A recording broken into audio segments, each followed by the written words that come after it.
Alors hier, on a insisté sur deux points lorsqu'on parlait de transmission directe. Le premier, c'est que ce qu'on appelle l'illumination ou l'éveil, ou on peut l'appeler de diverses façons, c'est notre condition normale, fondamentale. C'est la condition de base. C'est le jardin d'Éden, autrement dit.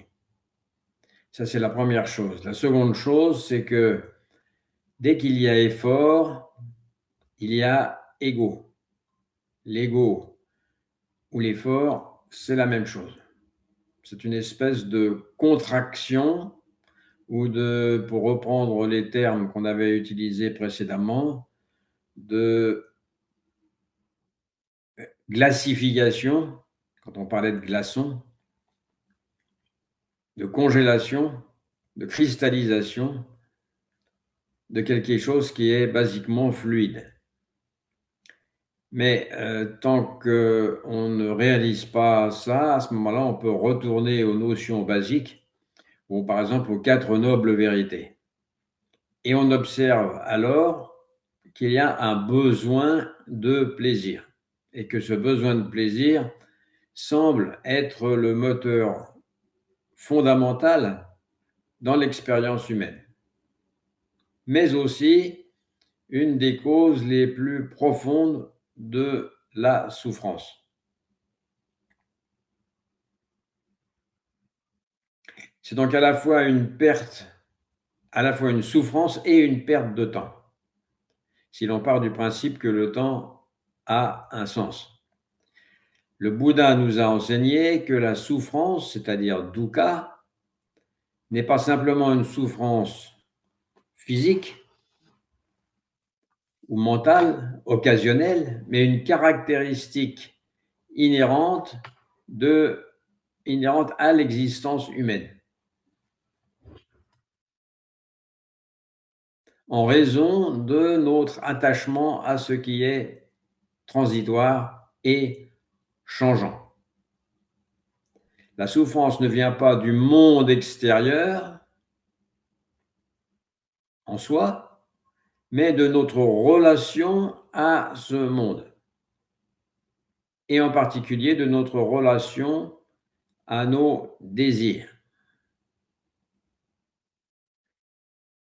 Le désir de plaisir, qu'il soit physique, matériel ou émotionnel, est la cause fondamentale de cette souffrance, car il nous pousse à rechercher, là le point essentiel, il nous pousse à rechercher dans ce qui est éphémère un bonheur stable et durable, ce qui est illusoire, ce qui est en fait puéril.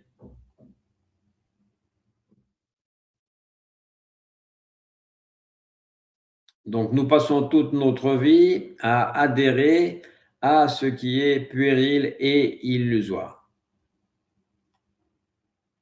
Le désir de plaisir prend de nombreuses formes, comme la recherche de confort physique, de satisfaction sensorielle, d'expériences émotionnelles intenses, ou encore d'accomplissements matériels et sociaux. Nous sommes persuadés, nous croyons que la satisfaction de ces désirs nous apportera un bien-être stable et permanent. Voilà le point essentiel. Nous sommes persuadés qu'on aura un bien-être stable et permanent. Mais ce qu'on ne voit pas,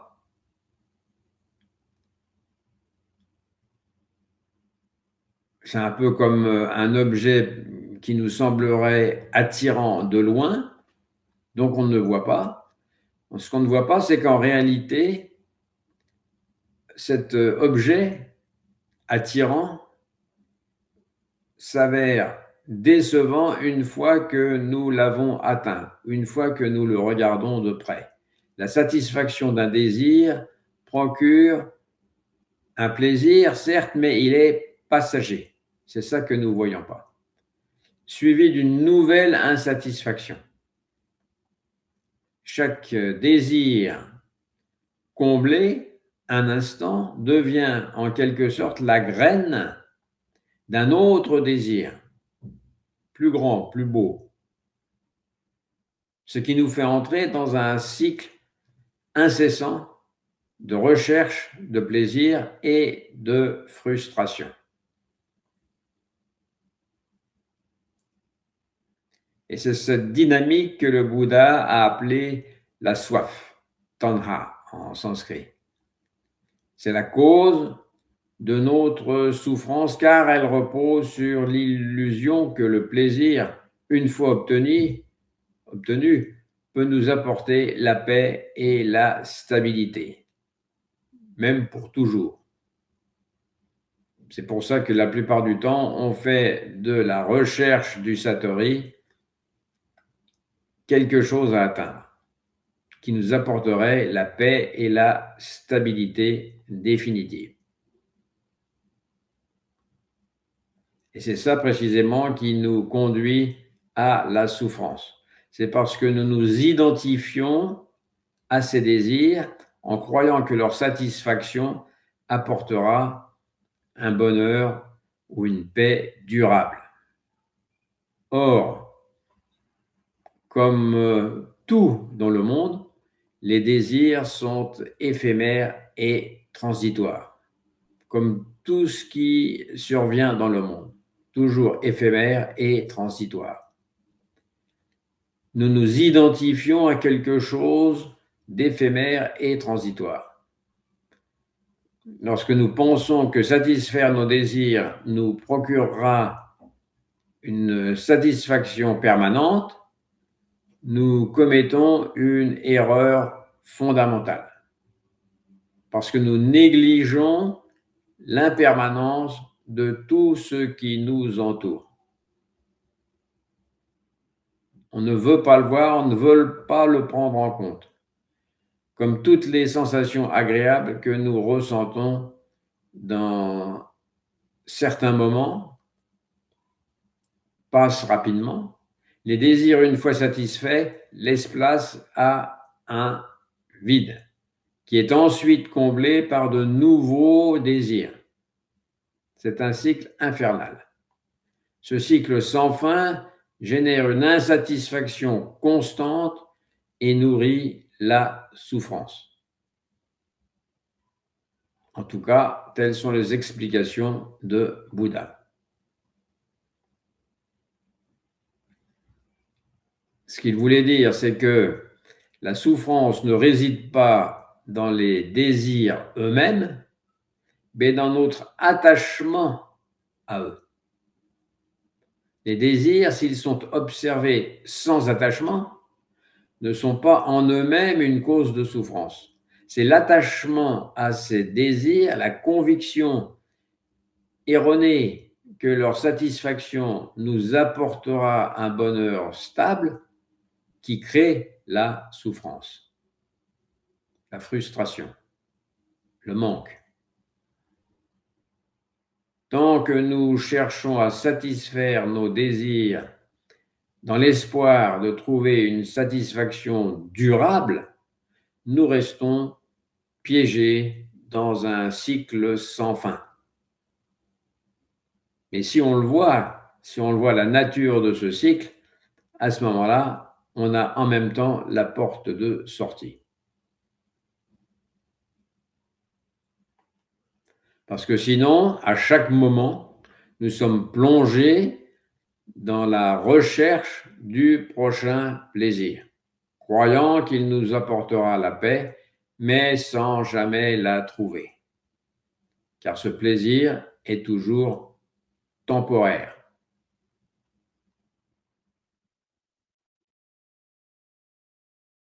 Donc on voit que la cause de la souffrance est logique. Nous souffrons parce que nous attachons de l'importance et une solidité à des phénomènes qui sont en perpétuelle évolution et qui ne peuvent pas satisfaire nos attentes à long terme. C'est comme si on voulait acquérir, par exemple, une vague de l'océan. On voudrait l'acheter, l'acquérir, l'emporter avec soi, ou un nuage. Voilà, c'est la même chose pour le désir et le désir de plaisir. Il est aussi éphémère que la vague ou le nuage. Et c'est le fait de ne pas le voir, le côté éphémère de la vague et du nuage qu'on veut acquérir, c'est ce côté-là qui nous rend la vie impossible, avec beaucoup de frustration. Et ce désir naît de notre envie de fuir la souffrance et de trouver un soulagement immédiat. Mais en réalité, il est la cause de la souffrance elle-même. Donc on voit le cercle vicieux. En nous accrochant à des plaisirs sensoriels, matériels ou émotionnels, nous ignorons que tout dans ce monde est soumis à la loi du changement. En d'autres termes, nous recherchons quelque chose de stable dans un monde fondamentalement instable. Et la souffrance qui découle de la recherche du plaisir est également liée à l'idée que nous nous faisons de ce que devrait être la vie. Notre projection personnelle de ce que devrait être la vie. Nous projetons des attentes sur le monde et sur les autres, et sur la politique, par exemple, croyant que si nos désirs sont satisfaits, tout sera satisfait, tout sera parfait. D'où un conflit intérieur, car la réalité est que nous ne pouvons pas contrôler les circonstances extérieures, ni maintenir une constance dans nos désirs. La véritable souffrance se trouve dans ce désir d'immobilité, de stabilité dans un monde en perpétuel mouvement. Je répète que la véritable souffrance se trouve dans ce désir de stabilité dans un monde en perpétuel mouvement. Ce n'est juste pas possible. La méditation nous aide à prendre conscience de cette dynamique et à comprendre que l'acceptation, que la réalisation et l'acceptation de l'impermanence est la clé pour se libérer de cette souffrance. Le Bouddha nous enseigne, dans les 4 nobles vérités, que la cessation de la souffrance vient de la compréhension de la cause de la souffrance. C'est ce que nous faisons, c'est-à-dire du désir. En prenant conscience de notre attachement à ce désir et en pratiquant, c'est-à-dire plutôt en réalisant le détachement, nous pouvons nous libérer de ce cycle, ou plus exactement, ce cycle infernal disparaît de lui-même. C'est ce qu'on appelle la cessation. Cela ne signifie pas que nous devons réprimer nos désirs, comme on le fait dans certaines traditions, mais que nous devons les observer sans nous y attacher, sans les nourrir et sans les laisser définir notre état d'esprit.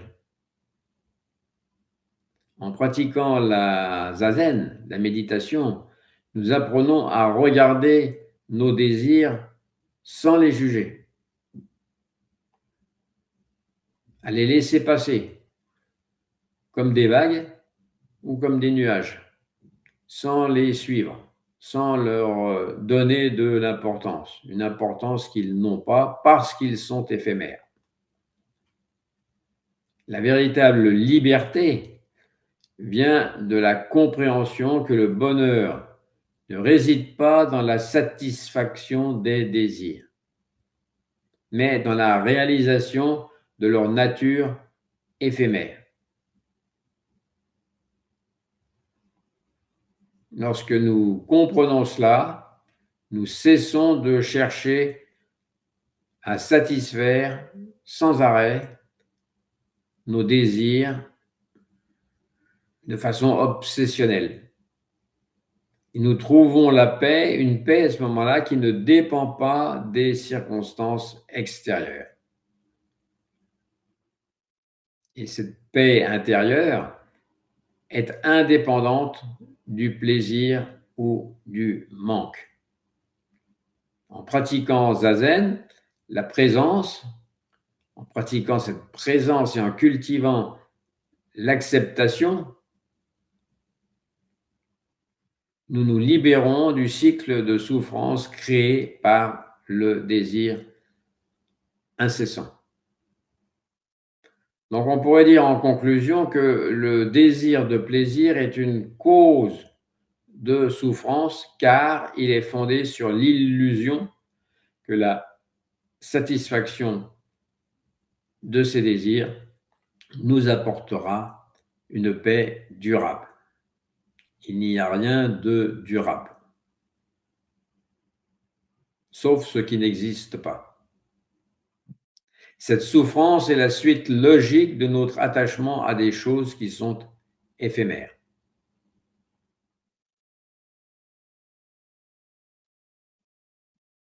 Et la méditation, Zazen, nous permet de comprendre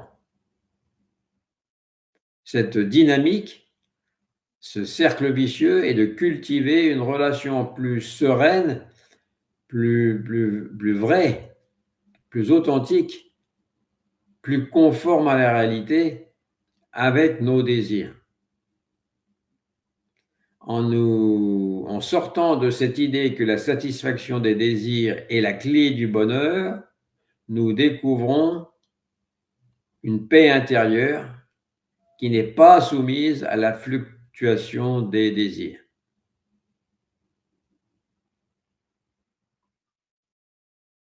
La cessation de la souffrance passe par cette acceptation, cette reconnaissance de l'impermanence et par la distanciation ou la libération de notre attachement à ce qui, de toute façon, ne peut pas être contrôlé.